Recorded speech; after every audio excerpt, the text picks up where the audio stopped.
Alors, c'est la première ronde. Vas-tu envoyer Todd Ewan sur Jeremy Roenick? M'as-tu passé pendant un beau innocent, moi, dans la Ligue nationale? M'a passé pour tout un beau innocent.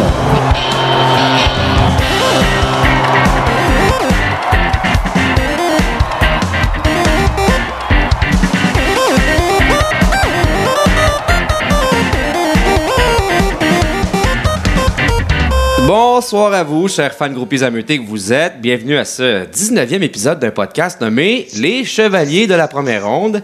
On m'appelle Charlie Gonzo-Faneuf, puissance Ryan Reeves sur la O'Keefe tablette, comme toujours. Et je suis évidemment accompagné de deux chevaliers, une chevalière, en tout cas, d'assaut en studio dans le boudoir.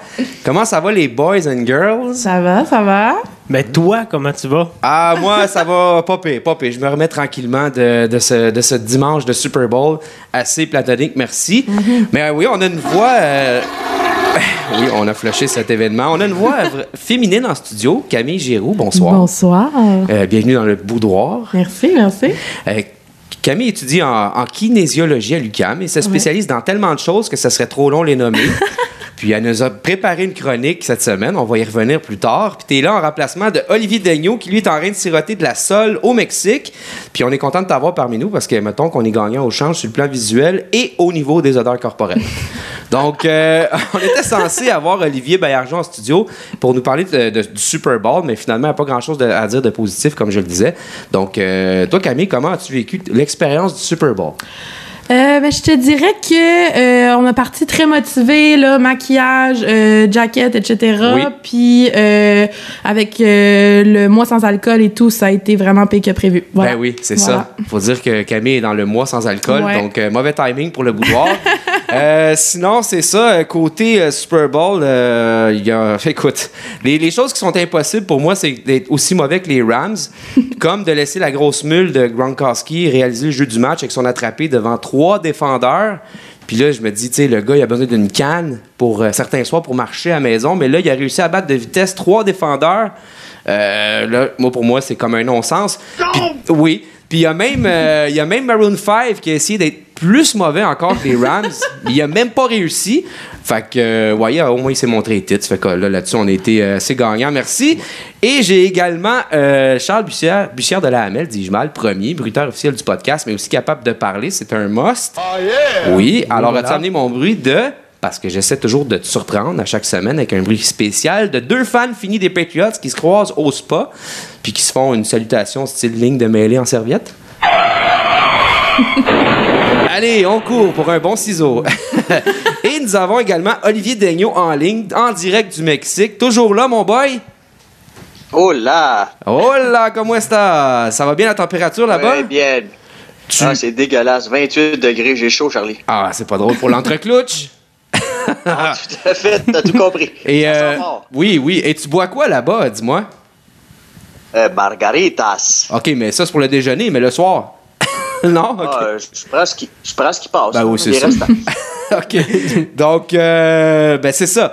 Là, on n'a pas grand-chose à boire ici. Là, on a de la Corona, puis Charles, lui, est sur la U, parce qu'on n'a pas nos brasseurs du monde cette semaine, vu que tu n'étais pas là. Tu nous as pas laissé. Vraiment désolé, les gars. Oui. Et avant de commencer le show, on va jouer au tous au fameux jeu des questions insipides, mais ô combien importantes. Vous êtes prêts? Mm-hmm. Ah oui. Excellent. Fait qu'on a tous vu Tom Brady embrasser le vieux Robert Kraft sur la bouche après le match. Je sais pas le fait qu'il embrasse un homme, là, mais en 2019, c'est bien correct. Mais de penser que Tom Brady utilise le vieux Kraft comme Sugar Daddy, ça commence à faire pas mal à accepter. Puis la question, c'est quel aurait été votre pire moment du Super Bowl 53? Puis il y a des choix de réponse.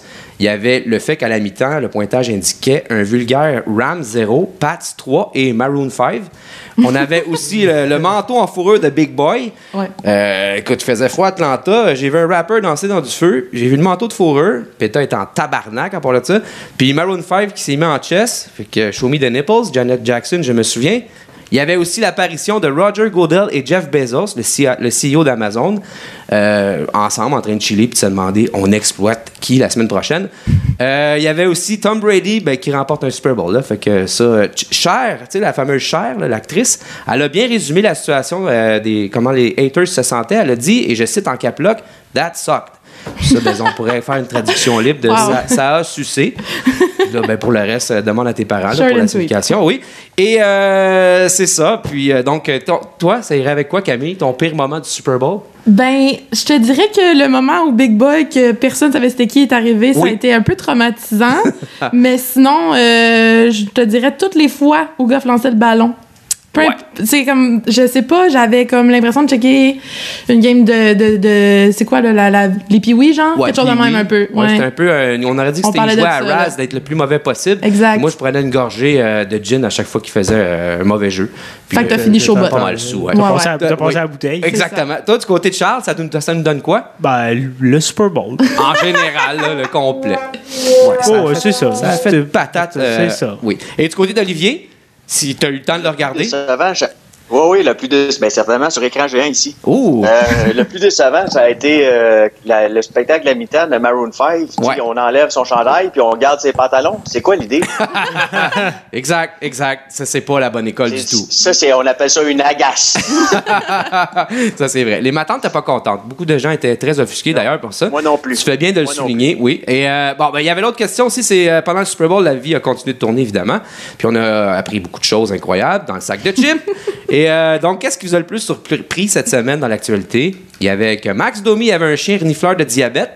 Ça m'a surpris pas mal, mais tu sais, en studio, normalement, on a Olivier Daigneault. Lui, il peut repérer une entreclouche en détresse à des kilomètres. On a la nouvelle mode canine. Ça, c'est spécial. C'est des paillettes sur les testicules de votre chien. Des paillettes scintillantes. Vous irez voir ça, c'est vrai.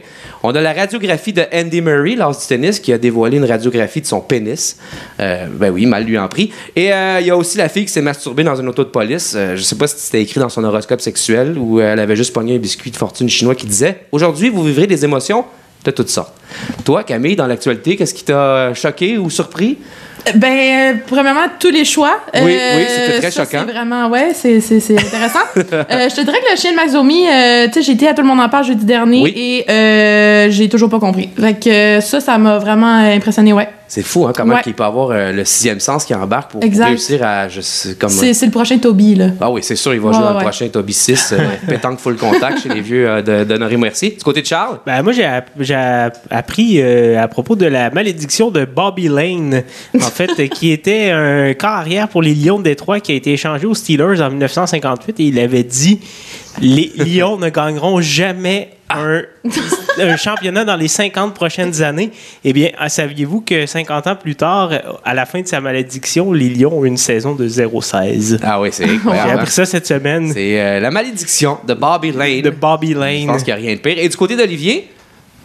Ben, je sais pas si ça fait partie de l'actualité, mais ici au Mexique, j'avais droit aux annonces, aux publicités mexicaines plutôt que pendant le Super Bowl. Et puis j'ai vu une annonce de Crazy Glue à Cola. Puis c'était la vieille annonce que le gars collait son casque de construction sur un 2x4 puis qu'il se tenait après pour pas tomber. Wow! J'ai comme eu un flashback de 25 ans, c'était malade. Ouais, c'est très, très avant-gardiste les publicités au Mexique. Donc, Mexique du vieux stock. Ben oui, c'est rétro-gardiste. Ouais, ben oui, c'est bien dit ça. Donc, on vient de se chauffer l'ambiance bien comme il faut. Puis là, je parle pas de la fois où on s'était fait des mojitos avec du Despacito, puis on avait parlé de mariage, puis d'anniversaire avec des pantoufles, puis le feu de foyer YouTube qui dure 10 heures. Ah, j'essayais d'impressionner Camille. C'est bien qu'on fera jamais ça dans le boudoir. Mais avant, évidemment, ce podcast est offert en format Néo-Cheap. Et la devise qui est de mise avec le Néo-Cheap est la suivante. Vous êtes prêts tout le monde? J'en prendrai pour $1. Pour $1. Yeah! Oh, Olivier n'a même pas réussi à l'avoir à temps. Non, donc, même pas proche. De toute façon, ta bière, on t'a de la relaisse. De toute façon, Uber, il offre pas le service en avion. Fait qu'on était correct. Fait que Olivier Daigneault, t'es là pour nous parler de boxe en direct du Mexique. Et j'imagine que t'as regardé le super événement de samedi dernier. Alors, vas-y, les antennes sont à toi. C'est un Colombien, Eléder Alvarez. Oui. Mais on a quand même regardé le combat en direct du Mexique, effectivement. Mm-hmm. Une dure soirée au bureau pour notre ami Eléder, qui a malheureusement perdu sa ceinture qu'il venait d'acquérir dans son combat contre Sergey Kovalev. Oui. Alors, ils se sont battus à Frisco, Texas, samedi soir. Décision unanime, même pas proche. On parle de 2 cartes de 116, 112 et l'autre 120, 108. On a les petits oiseaux du Mexique qui disent allô parce qu'ils ont reconnu ta voix. C'est mes oiseaux. Ben oui, j'ai des perruches. Tu pensais me remplacer avec une voix féminine, mais les oiseaux s'ennuient de moi. C'est ça. Ils reconnaissent ta voix. Hein? Donc, ils s'ennuient de ta branche. Donc, j'ai mis la housse à la cage, on est correct. OK, c'est bon. Vas-y, continue, mon cher Olivier. Je vais recommencer. Je me rappelle plus ce que je disais. Non, là, c'est ça qui arrive. Il a perdu sa ceinture. Oui, il a perdu sa ceinture. Malheureusement, décision unanime, c'était même pas proche. On parle d'une décision très, très unanime et très claire et nette. Une mauvaise soirée au bureau. Tu sais comment que j'aime la course à pied. On s'entraîne pour faire un marathon. Oui. Le matin de la course, ça se peut que tu commences ta course puis qu'au 2e kilomètre, tu te dis ouais, mais le temps que je pense à faire, mais je le ferai pas aujourd'hui parce que mes jambes sont pas là. C'est ça. Il y a un petit peu de ça qui s'est passé, je pense, avec Alvarez. On a beau être entraîné par Marc Ramsey puis avoir un plan de match puis vouloir être en pointe quand c'est le temps. Ouais. J'ai comme l'impression qu'il est arrivé devant Kovalev puis dès le 2e round, les attaques de Kovalev étaient soutenues, le jab rentrait à beaucoup de combinaisons puis des coups en puissance en plus puis on a senti qu'Alvarez a reculé déjà. Il a tenté les coups de circuit, il a tenté d'aller l'atteindre pour le mettre en côte à de nombreuses reprises, mais sans jamais être capable de l'atteindre vraiment solidement. Fait que le plan de match de Ramsey a un petit peu tombé à l'eau, un petit peu de manque de stratégie, plutôt que je pense qu'Alvarez était capable d'avouer à la fin du combat qu'il n'a peut-être pas nécessairement suivi la stratégie qui avait été développée par Marc Ramsey, justement. Ouais. Parce que vraiment, Kovalev a pris le contrôle là, dès le premier round. C'est ça. Notre ami Poulain Laurent Poulain nous avait d'ailleurs averti qu'il ne fallait pas prendre Kovalev à la légère parce qu'il avait subi quelques petites défaites techniques. Donc, puis il avait pris chaque défaite puis ils avaient comme analysé en nous mettant en garde que, attention, il n'a rien perdu de son punch comme tel. Puis c'est un excellent boxeur aussi. Oui. Kovalev, on l'oublie, là, il a été champion du monde, c'est pas pour rien. Et il s'est bien repris, faut le dire. Il a vraiment connu une belle soirée, il a vraiment bien boxé. Là. Penses-tu que le fait qu'il ait décidé de travailler avec Buddy Maggart, ça a eu une influence sur cet aspect-là, qui a été un bon boxeur samedi?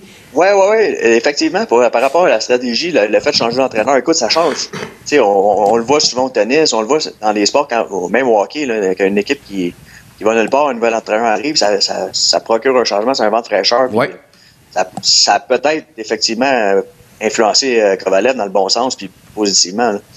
Mais au niveau stratégique, je pense qu'il y a vraiment juste... On l'avait vu dans le premier combat entre les deux aussi.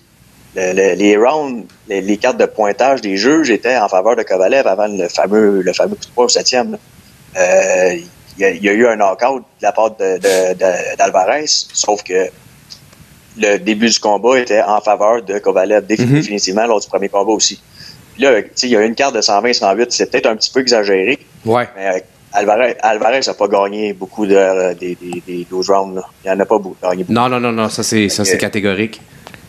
Fait que le fait que, oui, le changement d'un entraîneur, mais la stratégie probablement était un petit peu différente, mais pas tant que ça. Je pense pas que ça a été un si grand facteur que ça. Toi, tu mets ça plus sur le côté physique, là, que justement, on a de l'espoir, mais quand on arrive sur le ring, là, il y a quelque chose qui veut pas embarquer, là.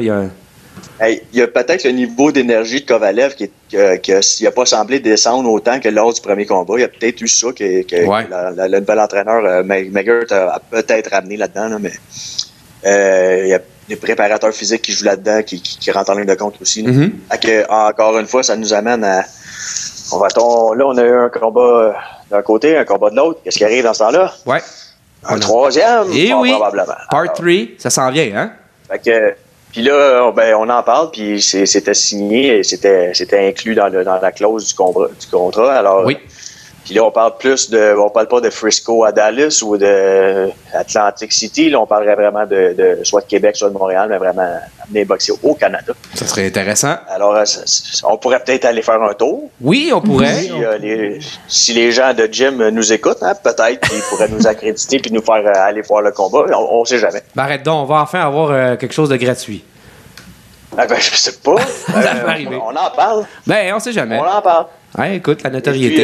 Puis, là, je m'excuse, Charlie, mais là, c'est bon, on open ici, puis j'ai plus de notes, là. Ça finit comme ça. OK, c'est bien, mais sinon, tu reviens quand, toi, ici? Là, t'es en bas de... T'es dans de bonnes mains. Là, j'ai cru remarquer, Camille, j'ai pas vu, mais j'ai cru remarquer que vous êtes en bonne compagnie. Fait que là, oui. Vous n'avez pas trop pris de temps pour me remplacer, c'est parfait. Puis je reviens la semaine prochaine. Puis si Camille veut rester, je vais déboucher les bières. Oui, c'est ça. On va trouver une utilité, Olivier. Il n'y a pas de problème avec ça. Je suis certain, j'en suis certain. OK, ben merci, Olivier, d'avoir pris ton précieux temps. Merci, puis profite bien du soleil pour nous. Puis fais attention, là. Plaisir, les gars, puis amusez-vous bien. Merci. Oui, merci. toi aussi. Au revoir. Adios. Salut. Bye.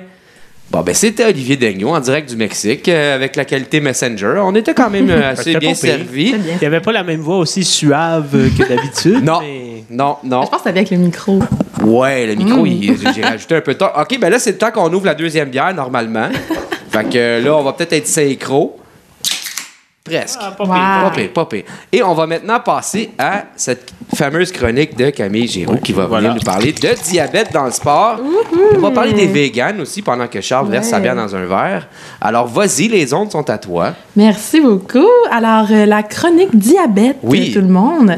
Alors, comme on l'a parlé tantôt avec Max Domi, qui était à Tout le monde en parle, on a appris, en tout cas pour ma part, qu'il était diabétique de type 1. Alors là, je me suis dit, bon, qu'est-ce que ça implique, etc., en activité physique? Fait que je vous ai préparé une petite intro. Qu'est-ce que le diabète? Donc, il y a 2 sortes de diabète. Diabète de type 1, comme Monsieur Domi. Donc, c'est une maladie auto-immune qui s'attaque au système. Donc, ça survient, en fait, dès la naissance, destruction, des cellules bêta. Excellent. Ou non-production d'insuline. Ça veut dire que tu dépends de l'insuline, tu es obligé de t'en injecter à tous les jours, comme il expliquait. Il doit s'injecter plusieurs fois par jour pour régler son taux d'insuline dans le sang. Pour ceux qui ne savent pas, l'insuline, c'est une hormone donc, qui permet de contrôler le taux de sucre. Ça, en fait, si tu as une défaillance au niveau de ta régulation d'insuline, tu n'es pas capable de stocker le sucre dans ton muscle. Si tu n'as pas de sucre dans ton muscle, tu n'es pas capable de fabriquer les cellules musculaires, tu n'es pas capable de performer dans ton sport. Donc, c'est important de toujours garder ça en contrôle. Sinon, de diabète de type 2 qui survient, je pense pas que c'est le cas vraiment des joueurs de hockey ni autres dans le sport. Là. C'est vraiment les mauvaises habitudes de vie, donc tabagisme, alcoolisme, mauvaise alimentation, etc. ou sédentarité. Ça ressemble plus à mon rythme de vie, ça. Ouais, dans le fond, c'est ta biographie. Quel beau rythme de vie. Là, c'est plus moi, ça. Mais ouais. Sinon, de voir un Max Domi performer à un haut niveau là, avec... ce problème-là, c'est quand même impressionnant. En fait, un exemple pour les autres qui... Oui, exactement. Puis lui, ce qu'il expliquait, en fait, c'est qu'il y a je me rappelle plus c'est quoi le nom du joueur, là, mais il y avait un joueur, il y a Back in the Days, qui, en tout cas, avait ce problème-là, le diabète. Puis Max, lui, quand il était jeune, il se disait, je pourrais jamais faire ça. Puis au final, en voyant, peut-être pas son idole, mais en tout cas, bref, quelqu'un qui était dans le domaine, je pense que ça donne justement la possibilité à ces jeunes-là de dire, bon, OK, c'est beau, j'ai cette condition-là, mais je peux quand même forcer, etc. Par rapport à ça, il y a aussi un autre cas qui avait été, ça fait quelques années, mais il y a dans la série IndyCar, là, la course automobile, il y a Charlie Kimball qui lui aussi est diabétique de type 1. Puis lui, il y avait un mécanisme qui, pendant qu'il conduisait, il était capable d'appuyer sur quelque chose pour s'envoyer de l'injecter. S'il y avait une baisse de sucre pendant la course pour pas aller se crasher dans le mur. Mais Charlie Kimball est un autre athlète. Lui, il y a ça, là, il y a un chien. C'est comme chacun sa technologie. Exact. C'est bien, OK, oui. Donc, Fait on continue, dans le fond, comme je disais, l'important, en fait, quand tu es diabétique comme ça, c'est que tu dois t'entraîner et tu dois manger souvent. Donc, c'est vraiment important de surveiller tout le temps le taux d'insuline dans le corps. Aussi, par rapport à l'entraînement, c'est sûr que l'entraînement amène une condition d'hypoglycémie parce que tu vas chercher dans tes tissus le sucre que tu as pour aller produire dans le fond, de l'énergie nécessaire à la pratique d'activité physique. Fait que si tu manges pas ou si tu manges trop avant l'activité physique, là, ça devient comme plus ou moins problématique. Aussi, ces gens-là, ils ont de la difficulté à réguler leur chaleur, dans le fond, leur thermorégulation, la température du corps. Fait qu'idéalement, ce serait de pratiquer dans des salles d'activité physique intérieure climatisées. Ou à l'extérieur, tôt le matin ou tard le soir, pendant les chaudes canicules. C'est les choses à lesquelles il faut penser. Là, exactement. Aussi, la routine, c'est idéal, comme notre cher Domi nous l'a mentionné, toujours d'avoir une régularité dans dans le setup d'activité physique, etc. Puis si c'est pas contrôlé, que vous avez de la difficulté, c'est important de s'entraîner avec la supervision d'un ami ou d'un professionnel de la santé comme le kinésiologue. Oh, oui. Ben, je pense que dans le cas de Domi, il doit avoir une équipe, surtout depuis qu'il est pro, il doit avoir une équipe autour de lui. Puis en même temps aussi, là, pour ce qui est de l'horaire, maintenant qu'il est professionnel, les équipes de hockey, c'est assez régimenté. Ils pratiquent toujours à la même heure, jouent en soirée. Peut-être pendant les voyages. C'est ça que je m'en allais dire. Avec le décalage horaire et tout, ça peut peut-être être compliqué, mais j'imagine qu'il est bien encadré. Pour les recommandations en activité physique, on a quelques évidences scientifiques quand même qui sont de plus en plus répertoriées à travers le domaine médical. Le mixed power training, donc les entraînements en circuit avec entraînement cardio en puissance avec une diminution du repos, ça permet d'augmenter la sensibilité à l'insuline. De même que le share HIIT training, le high intensity interval training, qui augmente lui aussi la sensibilité à l'insuline. Ça, prenez bonne note tout le monde. Effet thermique post-entraînement. Donc, pour les diabétiques et pour les non-diabétiques, ça aide l'augmentation des calories brûlées post-effort. Et aussi, ça permet de diminuer le pic d'insuline moins drastiquement chez les personnes diabétiques. Donc, voilà. Entraînement en musculation aussi. Les recommandations, en général, 40 à 60% jusqu'à 80 environ d'intensité pour le cardio, donc de votre fréquence cardiaque de réserve, ou 30 à 40% jusqu'à 60-80 pour le 1RM en musculation. Voilà. Alors. Puis ça joue aussi, j'imagine, sur le. Ben, c'est ça, c'est que sur l'humeur, là, j'imagine que si t'es pas bien. Oui, complètement. Tu peux avoir des journées qui vont être plus difficiles que d'autres. J'imagine qu'avec le temps, ça serait facile de tomber dans une dépression ou être tanné un peu de vivre ça, là, si ça se passe moins bien pour toi. Là. Puis il y en a d'autres aussi, petit aparté aussi, il y en a qui... Quelqu'un qui est normal aussi, c'est vu beaucoup chez les bodybuilders. Eux, après un entraînement, ils se shootent de l'insuline, même s'ils n'en ont pas besoin, pour justement hyper stimuler la croissance des muscles et la récupération. C'est une technique qui est utilisée aussi, qui n'est pas tout à fait légale. Non, c'est ça, hein? Pas biélorusse, là, tout de même. Non, mais en tout cas. Mais ce qui arrive aussi, c'est que, tu sais, quand t'es pas en régulation de ton taux de sucre, ben t'as des effets, je veux dire, justement, comme tu parlais de la dépression ou juste des troubles d'anxiété. Exact. Si t'es pas capable de le contrôler, c'est sûr qu'au niveau de l'humeur, puis juste les incommodations, comme c'est ça, t'as de la misère à régler ta température corporelle, tu deviens grincheux, t'as mal à la tête, si t'as ça, tu sais, c'est sûr que ça l'aide pas non plus. Fait qu'adopter la routine, boire beaucoup d'eau, c'est vraiment le best. Excellent, oui. Voilà. Et pour la chronique vegan maintenant. Oui. Parce qu'on sait le véganisme a le vent dans les voiles. Ben oui, parce qu'on sait que manger de la viande, c'est pas mal la pire chose que tu peux faire pour la planète en ce moment. Ben oui, en 2019, c'est vraiment la pire chose. Vous avez la chance de regarder le documentaire Cowspiracy sur Netflix. Ça peut vous donner envie de faire des petits changements dans votre vie. Moi, j'ai pas répertorié de grandes études qui ont des suivis à long terme par rapport au véganisme. Mais ce qui semble être répandu chez les sportifs, c'est qu'il n'y a pas de lacune particulière au niveau de l'alimentation végane ou même végétarienne. Si l'apport en protéines est contrôlé, donc vegan ou végé, là, l'important c'est qu'on maximise l'apport en nutriments, donc diversifier l'alimentation le plus possible. Pour les athlètes de haut niveau, c'est sûr que la nutritionniste joue un rôle très important. Là. Moi-même, je ne le suis pas, donc j'ai pas la sage parole. Il faut vraiment consulter les spécialistes. Puis c'est ça, en fait, c'est qu'à mesure que ta durée, l'intensité ou la fréquence de tes entraînements augmente, le besoin en nutriments devient de plus en plus important. Donc, c'est vraiment quelque chose à souligner, là, cette aide externe qui est très importante. Ce qu'on apprend avec la diète végane, c'est que ça permettrait de diminuer l'inflammation.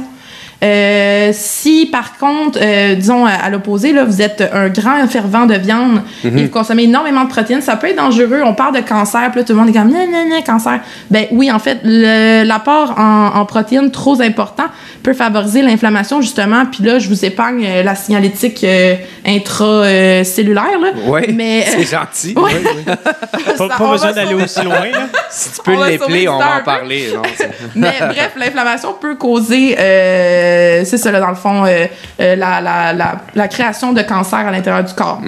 Donc, on se calme sur les shakes de protes, les gars. Oh, c'est ça. Bon, mais en fait, peu importe la diète, que tu sois vegan ou pas, je veux dire, tout est dans l'exagération. Tu sais, si tu fais juste manger des pois chiches, c'est pas mieux non plus. Parce que tu vas peut-être... Tu sais, l'assiette brune, on va se passer de tout ça. C'est ça. Trop de pois chiches... Ouais, il va avoir des réactions en chaîne, oui. Mais là, avec notre merveilleux guide alimentaire canadien, oui, voilà. La place est aux légumes et aux fruits. Oui. Voilà. Alors, le calcium, qui, bon, je sais pas trop, là, semblait-il qu'avec la diète vegan, il était moins présent, whatever, c'est de la bullshit. Dans le fond, il est là pareil. Et même en très grande quantité. Permet d'améliorer le rendement au niveau de la jonction neuromusculaire pour favoriser la contraction musculaire des muscles squelettiques, voilà. Et pour les femmes, on parle d'une supplémentation en fer là, à cause de notre semaine favorite. Ouais. Pas nécessairement pour les gars, voilà. Ça dépend. Là. Faut tu check ça. Là. Ben oui, il y en a qui ont l'humeur, qui vont avec, qui vont avec, ça, pas nécessairement les autres problèmes. Ouais. Oui. Tant qu'à faire. Là, c'est ça. Hein? Ouais. Généralement, c'est ça. La diète vegan est plus avantageuse en faire que même une diète omnivore.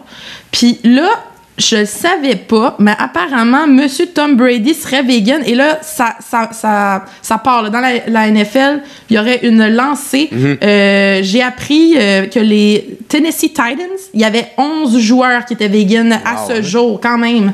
Et là, ce qu'ils disent, là, selon ESPN, c'est que le plant-based diet helps them lose weight, recover faster, and believe it or not, play better. Oh! So, watch out, les boys. C'est vraiment le futur. Là. Vraiment, c'est l'alimentation du futur. Fait que là, j'ai quelques noms. Là. J'ai Madame Venus Williams, Lewis Hamilton, j'ai même Nate Diaz. J'ai des bodybuilders, des weightlifters. Bref, c'est la mode. On se lance dans le vegan. Oui, en fait, c'est comme je disais tantôt aussi, c'est dans n'importe quelle diète, là, en autant que ton alimentation soit variée, que tu as assez de bons gras, assez de glucides, assez de protéines aussi. Puis surtout, ce qui est important pour les vegans aussi, c'est sûr que, par exemple, le soya et ses dérivés, le tofu, tempeh et compagnie, c'est des protéines complètes, mais les légumineuses sont pas complètes. Mais si tu combines ça avec un grain comme du riz et tout, ça... Donc, c'est surtout quand tu es un athlète professionnel, tu as des nutritionnistes et tout, je suis convaincu qu'il n'y a aucun problème. Puis, en fait, c'est aussi, d'après moi, une question de choix pour chacun des athlètes. Si tu penses que tu vas mieux performer en étant vegan, juste le fait d'y croire, tu vas l'être. Puis, autant l'athlète qui, lui, dit non, moi, être vegan, je suis sûr que ça ne marcherait pas, que lui, il est aussi bien de ne pas y aller. Ouais. Ça peut être psychologique aussi, mais j'imagine que si tu commences ça, parce que moi, j'ai changé mon alimentation, ça fait peut-être 1 an, puis tu vois que les changements dans ton corps, c'est vrai, puis que si à un certain point, tu décides de retourner vers quelque chose de gros ou de viande ou de retourner à tes vieilles habitudes qui étaient peut-être moins bonnes, tu vas le sentir que ton estomac a changé, qui est rendu peut-être plus petit ou qui veut digérer des bonnes choses. Donc, tu vas le sentir que à quel point c'est malsain. De manger beaucoup de viande, si on veut, là, pour ta digestion, puis tout le travail que ça peut t'amener à l'intérieur. La seule chose, puis tu sais, j'ai rien que je ne suis pas végétalien, mais j'ai absolument rien contre ça, puis même à l'occasion, j'essaie de faire attention. Mais il faut faire attention, il y a du fast-food vegan aussi. Tu sais, les genres de faux ballonnés et fausses viandes qui sont... Des fois, tu regardes la liste d'ingrédients ou les fausses saucisses à hot dog, puis tu te dis, entre ça ou la vraie saucisse à hot dog, je sais pas. Fait que, tu sais, faut faire attention aussi. C'est comme dans n'importe quoi. Là. Puis l'important, je pense, dans le changement de tes habitudes de vie, que ce soit ça, là, de passer de carnivore ou omnivore à végé, vegan, whatever, ou arrêter de fumer, arrêter de boire, whatever, c'est vraiment... de pas te dire, demain matin, je commence ça, tu sais, le truc, regarde, le lundi, meatless, je sais pas quoi, lundi tu commences de même, tu sais, puis après ça, tu regardes, puis tu changes pas drastiquement, c'est sûr, ça marche pas. Fait en tout cas, ça, c'est le petit conseil d'amis. Bon, c'est bien. Alors, est-ce que ça faisait le tour pour cette chronique? Bien sûr. Oh, c'était très instructif, encore une fois, merci beaucoup. Plaisir. Et maintenant, on va passer à la chronique de Charles, qui va nous parler je suis un peu perdu, d'habitude, je passe pas en dernier, là, ça fait tout bizarre. Le podcast. On va clore le podcast. Ben, tu sais, comme Olivier, il clôt souvent le podcast puis il nous parle de claques à la gueule. Oui. Ben, moi, classique. C'est ça. Ben là, moi, je vais vous parler de claques à la gueule, mais aussi de coups de pied dans les côtes et dans l'entreclouche. Dans l'entreclouche et coups de coude dans le front et compagnie. Ouais. En fait, en voulant préparer ma chronique cette fin de semaine, j'ai eu comme un flash samedi soir. Je regardais, il y avait une carte de la UFC à RDS, puis il annonçait que la semaine prochaine, c'est le UFC 234 qui va avoir lieu au Rod Laver Arena à Melbourne, en Australie. Et le combat principal va impliquer Robert Whittaker contre Kevin Gastelum, j'espère que je le prononce comme il faut. On est rendu à deuxième bière. Prononcer des noms compliqués avec plus que 2 syllabes, c'est... Oui, puis j'en ai une couple de compliqués à venir aussi. là-bas, puis des choses comme ça, c'est pas évident. Donc, c'est ça, combat de championnat du monde pour les 185 livres qui va être l'événement principal. Robert Whittaker a 28 ans. Il est champion des poids moyens depuis 2017, quand GSP a abandonné le titre. Là, on se rappelle qu'il avait remporté le titre quand il avait affronté Bisping, Michael Bisping. Ouais. Tandis que Whittaker, lui, était le champion intérimaire et on lui a octroyé le titre de champion. Il est originaire de la Nouvelle-Zélande, mais habite maintenant à Sydney depuis de nombreuses années, donc c'est un peu comme un combat chez lui. Ouais. Et il est à l'UFC depuis 2012. Son adversaire, lui, Kevin Gastelum, je vais le maganer un peu. Confirmé. Et le 4e aspirant au titre, il a 27 ans et il a débuté en UFC chez les 170 livres, mais il a raté 2 fois le poids dans sa carrière, dont une fois, il l'a raté par 10 livres. Wow, OK. 10 livres, c'est quand même beaucoup. C'est quand même pas mal, oui. Ça manque de sérieux rendu là. Un petit peu. Alors, Dana White lui a ordonné de ne plus jamais se battre à 170 livres et depuis, il est... chez les 185. Là, il a ordonné le gars se battre quand même. Je suis sûr qu'il a parlé avec politesse. Oui. Non, mais Dana White, il est capable de serrer la vis. Là. OK, c'est bon. Et d'ailleurs, Gastelum, je viens de le rebaptiser encore une fois. Un de chaque. C'est ça. Gastelum puis Gastelum. Il devait affronter Anderson Silva à l'UFC 212 en juin 2017, mais il a échoué un test antidopage pour du THC. C'est un petit joint après une coupe de claques à la gueule pour relaxer, mais non, ça passait pas. Ça peut l'empêcher de battre sa femme, là. Exact. J'ai une question par rapport à ça. Tu sais, les Olympiques, là, ils n'ont pas le droit de fumer? Non. Non? Non, okay. Non, c'est vraiment proscrit. C'est proscrit, oui.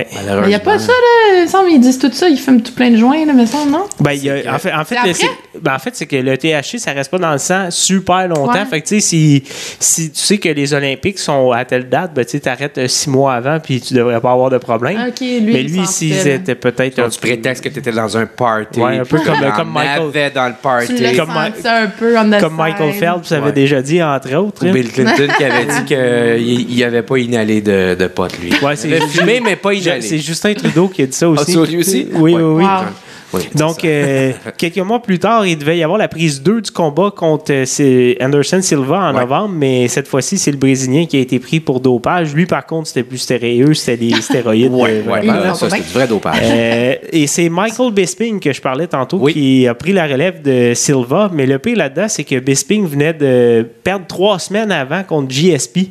Donc, il avait fait comme 2 combats en 3 semaines, ce qui est comme un peu fou. Ouais, quand même. Et Gastelum l'avait emporté par KO. Ben oui, c'est ça. Là. Classique. Mais en fait, je suis pas un très grand... J'ai l'air de ça, mais pas du tout. Je suis pas un grand connaisseur des arts martiaux mixtes. Tu passes les chroniques au bistouri. Je regarde les galas à l'occasion, ça m'intéresse, mais sans plus. Mais ce qui a retenu mon attention, c'est la présence de Anderson Silva, qui est vraiment une légende vivante. On est à une époque où on voit de plus en plus des athlètes poursuivre leur carrière à un haut niveau, à des âges qu'on ne voyait pas avant. Puis je pense entre autres à, je l'aime pas vraiment, mais on doit lui donner ça, Tom Brady. Tom. Mais il y a aussi Roger Federer au tennis. Puis même les partisans des expos vont se rappeler du seul joueur qui joue encore dans la ligue, Bartolo Colon. Qui porte bien son nom. Ben oui. Il a l'air d'un Bartolo. Oh, il a l'air d'un Bartolo. Il est pas petit. Il est gros. Il est rendu à quel âge? Il a 45 ans. 45 ans. Puis bon, c'est plus le lanceur qui a déjà été, mais il peut très bien encore remplir un rôle de 5e partant comme il a fait cette année. Puis on peut se rappeler aussi de Bernard Hopkins, là, qui a été champion du monde jusqu'à 50 ans. Mais dans le cas d'Anderson Silva, il est rendu à 43 ans et il tente un retour. Il a été longtemps considéré comme le meilleur livre pour livre, mais là, récemment, il semble être sur une pente descendante. Là, oui, je finis, je donne ma stats, puis je me rends à toi. Dans ses 6 derniers combats, il en a perdu 4, une victoire, et il y a eu un no contest aussi contre Nate Diaz, que tu parlais tantôt. Oui. Mais c'est ça, je me demandais comment vous expliqueriez ça, le fait que, depuis quelques années, on voit justement un retour ou en tout cas une poursuite de ces athlètes plus âgés dans divers sports. Moi, je pense que, tu sais, il y a l'argent. Ce qui fait que les athlètes ils ont plus d'argent, donc ils sont capables de mieux s'entourer. Ils ont des moyens. Les techniques d'entraînement ont été beaucoup améliorées. Tantôt, tu nous parlais de nutrition. Que tu sois vegan ou pas, les athlètes sont beaucoup plus conscients aussi de justement cet aspect-là, la récupération et tout. Ce qui fait que quand tu es entre guillemets un freak, ben ça te permet de progresser. Tu sais, il y a eu lui ça s'est fait même à coup de brosse et tout là, mais Chris Chelios qui a joué longtemps. Que là, après, il a joué longtemps sur la brosse. Hein, sur il était rogné solide, puis finalement, quand il a arrêté ça, il s'est rendu compte qu'il était né avec. Il y en a aussi qui c'est une physionomie aussi. Ils sont nés avec vraiment une physionomie qui va être au-dessus des autres, au-dessus de la moyenne. Chris Chelios, c'est probablement que c'était ça. Sinon, tu peux dormir dans un bunker, ça peut aider de te protéger contre les chemtrails, puis le fluor dans l'eau aussi, c'est des affaires que tu pourrais éviter. Oui, évidemment. Pour le fluor, t'as qu'à mettre un filtre. Ouais, on verra. Mais donc, c'est ça. Silva va remonter dans l'octogone cette fin de semaine contre Israel Adesanya. Quand même, bravo la prononciation. C'est un combattant de 29 ans du Nigeria qui présente une fiche de 15 victoires, aucune défaite, et il est classé 6e chez les poids moyens dans l'UFC. Les poids moyens, c'est 185 livres. Donc, la même catégorie de poids que l'événement principal de la carte. Silva et Adesanya vont s'affronter dans le fond dans le combat principal de soutien qui va être l'avant-dernier de la carte. Ça va être son 5e combat en UFC pour Adesanya. C'est un gars qui a fait un peu de boxe et plus de 80 combats de kickboxing aussi. Silva est aussi un expert du Muay Thai, qui est une espèce de boxe thaïlandaise. Et donc, d'après moi, ça risque de se passer debout et se donner quelques claques. C'est des bons combats, ça. Ça devrait. Et d'ailleurs, dans le cas d'Adesanya, c'est un athlète très spectaculaire. 3 de ses 4 derniers combats trois de ses 4 combats dans l'UFC ont eu le titre de combat de la soirée. Donc, ça risque d'être intéressant. Adesanya, c'est un... j'ai rien contre la lutte gréco-romaine. M'emmener 2 gars qui se snifflent entre clouches. Oui, c'est ça. Puis qui se donnent des câlins puis qui essayent de se passer un bras entre 2 jambes. C'est moins intéressant. Généralement. Ouais. Dans le fond, pour Adesanya, ça peut être un combat qui va propulser sa carrière, sa notoriété, sa crédibilité dans la UFC. Et on peut penser qu'il va être un sérieux aspirant au titre des poids moyens par la suite. Tandis que du côté de Spider, le surnom de Anderson Silva, une victoire contre ce Nigérian le ramènerait certainement dans les classements mondiaux et lui donner aussi une chance de reprendre le titre qu'il a détenu longtemps. Alors que, en gros, la carrière de Anderson Silva débute en 1997 au Brésil, dans son pays d'origine. Donc, il fait des combats, tente de se faire une réputation. Et en 2001, il se joint à une organisation qui s'appelle le Shooto, S-H-O-O-T-O. Oh, quand même. Et dès ses premiers combats, obtient un combat de championnat contre le japonais Hayato Sakurai. Qui est un spécialiste d'arts martiaux. Oui, c'est ça, avec 18 victoires et 2 nuls. Ouais. OK. Mais Silva le bat par décision, c'est facile, pas de problème. Ensuite, il va joindre le Pride Fighting Championship, qui était une grosse organisation là, au début des années 2000. Et à son 5e combat dans l'organisation, subit une défaite et perd le titre aussi qu'il avait remporté. Et ça lui a mis en réflexion un peu sur son entourage et a décidé de former sa propre équipe. Il a fait un ménage. Aussi. Ouais, il a fait un ménage. Il a fait un clean-up Facebook, là. Hein? Exact. Ça fait du bien, ça. Il a fait supprimer une couple de personnes de son entourage. Moi, le monde qui publie des vidéos de chats, là. C'est ça. Bye. On a assez vu. Ça c'est. Fait qu'ensuite, il décide aussi de se joindre à la Cage Rage, qui est une association en Angleterre où il devient champion en septembre 2004. Et entre 2004 et 2006, il va se promener entre les deux organisations, là, le Pride et le Cage Rage, jusqu'à temps qu'il signe avec la UFC. Et son entrée en UFC est assez spectaculaire. On le met en affrontement contre un ancien gagnant du Ultimate Fighter, là, la série comme de télé-réalité qui sert à créer des vedettes pour le UFC, qui est donc Chris Leben, et qui l'emporte avec un spectaculaire KO en quelques minutes. Là, ça n'a pas duré un round. Et ensuite, ça profite d'une notoriété. Et la UFC a fait quelque chose qu'on ne verrait plus de nos jours. Ils ont fait un sondage sur le site web de l'UFC pour dire qui devrait affronter Anderson Silva. Wow, okay. Et les fans ont voté pour qu'il affronte Rick Franklin, qui était le champion des poids moyens. Donc, à son deuxième combat, obtient un combat de championnat du monde. Il gagne le titre. Et voilà. Puis ça marque le début d'un règne de 7 ans. Comme champion des poids moyens. Franklin va d'abord avoir une chance pour reprendre son titre, mais finalement, rien à faire. Silva l'emporte sans problème. Il a affronté, évidemment, pendant ces 7 ans-là, on ne fera pas la liste au complet, là, mais de nombreux... des gros noms. Des gros noms. Il y a entre autres Dan Henderson, qui était le champion du Pride, l'organisation que je vous parlais tantôt. L'UFC avait racheté le Pride à un certain moment, donc il y a eu une fusion et on avait organisé un combat d'unification entre les deux champions en 2008.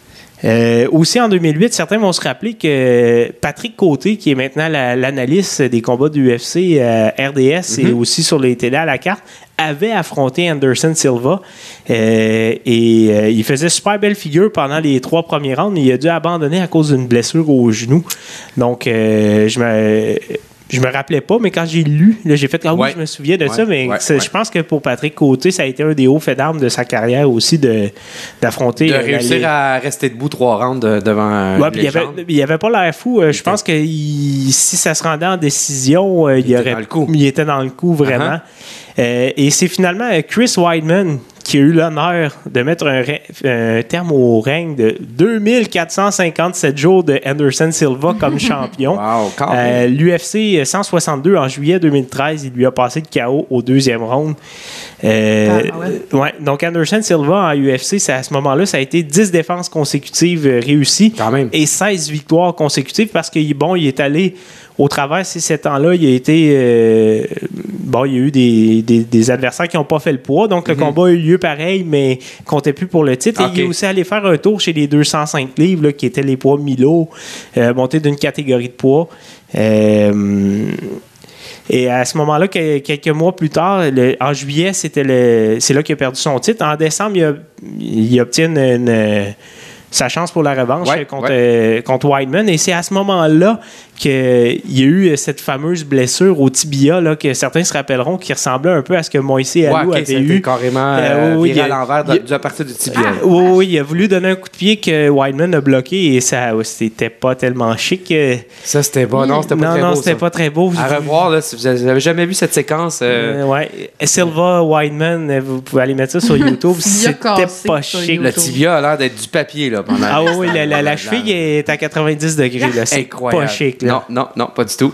Plusieurs pensaient que ce serait la fin de sa carrière. À ce moment-là, il avait déjà 39 ans. Ben oui. Mais non, 1 an plus tard, il est de retour dans l'octogone pour affronter Nick Diaz à l'UFC 183. Et ce qui a peut-être aidé aussi à sa récupération, c'est qu'il a été pris pour dopage pour différents stéroïdes qui a amené une suspension rétroactive, par contre, d'1 an et une amende de seulement 380 000 c'était pas évident, là, hein? Mais il se décourage pas. Il revient en février 2016 pour affronter Michael Bisping,